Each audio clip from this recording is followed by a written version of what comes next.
ಬೇಕಿತ್ತು. ಆದರೆ ಇವತ್ತು ಜಿಲ್ಲಾ ಪೊಲೀಸರು ನಮಗೆ ಬ್ಯಾರಿಕೇಡ್ ಆಗಿ ನಮಗೆ ಮತ್ತು ನಮ್ಮ ಕಾರ್ಯಕರ್ತರಿಗೆ ತಡೆ ಹಿಡಿದಿದ್ದಾರೆ. ನಾವು ಹೋಗ್ಲಿಕ್ಕೆ ಬಿಡ್ತಾ ಇಲ್ಲ.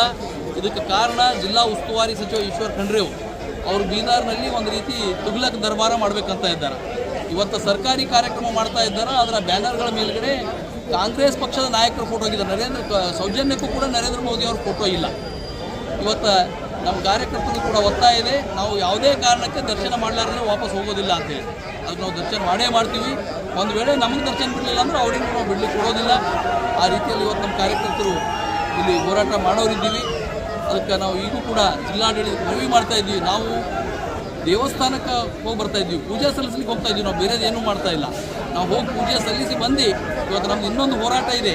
ಈ ಭ್ರಷ್ಟ ಸರ್ಕಾರದಲ್ಲಿ ಅಬಕಾರಿ ಮಂತ್ರಿ ಮತ್ತು ಅವನ ಪುತ್ರ ಕೂಡಿ 6,000 ಕೋಟಿ ಹಣವನ್ನು ಇವತ್ತು ಆ ಮದ್ಯದ ಅಂಗಡಿಗಳ ಲೈಸೆನ್ಸ್ ಕೊಡೋದಕ್ಕೋಸ್ಕರ ಮತ್ತು ಆ ಇಲಾಖೆ ಅಧಿಕಾರಿಗಳ ವರ್ಗಾವಣೆಗೋಸ್ಕರ 6,000 ಕೋಟಿ ಲೂಟಿ ಮಾಡಿದ್ದು. ಇವತ್ತು ಆಡಿಯೋಗಳಿವೆ. ವಿಧಾನಸೌಧದಲ್ಲಿ ವಿರೋಧ ಪಕ್ಷದ ನಾಯಕರು ಆಡಿಯೋಗಳ ಪ್ರದರ್ಶನ ಮಾಡಿದ್ದಾರೆ, ಅಹೋರಾತ್ರಿ ಧರಣಿ ಮಾಡಿದ್ದಾರೆ. ಆದರೂ ಕೂಡ ಇವತ್ತು ಆ ಮಂತ್ರಿ ಹೇಳ್ತಾರೆ, ನಾನು ಯಾವುದೇ ಕಾರಣಕ್ಕೆ ರಾಜೀನಾಮೆ ಕೊಡೋದಿಲ್ಲ. ಇವತ್ತು ಆ ಹಣ ಆಸಾಮ್ನ ಚುನಾವಣೆಗೆ ಕಳಿಸ್ತಾ ಇದ್ದಾರೆ. ಅದಕ್ಕೋಸ್ಕರ ಇವತ್ತು ನಮ್ಮ ಪಕ್ಷದ ವತಿಯಿಂದ ಹೋರಾಟ ಕೂಡ ಹಮ್ಮಿಕೊಂಡಿದ್ದೀವಿ. ಇವತ್ತು ಅಂಬೇಡ್ಕರ್ ವೃತ್ತದಿಂದ ಅಬಕಾರಿ ಜಿಲ್ಲಾಧಿಕಾರಿಗಳ ಕಚೇರಿಗೆ ಹೋಗಿ ಮುತ್ತಿಗೆ ಹಾಕುವ ಕಾರ್ಯಕ್ರಮ ಇದೆ. ಅದು ನಮ್ಗೆ ಅವಾಗಲೇ ಅವಕಾಶ ಕೊಡೋದು. ನಾವು ಇಲ್ಲಿವರೆಗೆ ಆ ಕಾರ್ಯಕ್ರಮ ಕೂಡ ಮುಗಿತಾ ಇತ್ತು.